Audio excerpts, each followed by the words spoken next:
ឡងព្រែស្ដាប់ថ្វាយត្រៃយំខ្នងទួលអីយ៉ាងក្រមុំព្រួល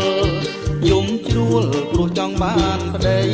ដើមអំពើស្លឹកលន់ខៀវខ្ចីព្រៃក្រាញ់ខិតភ័យព្រោះខ្លាចទឹករីលៀងក្រមុំសើកាយកាច់សក៏តែឈ្មោះព្រីអាស្រឡាញ់សង្គម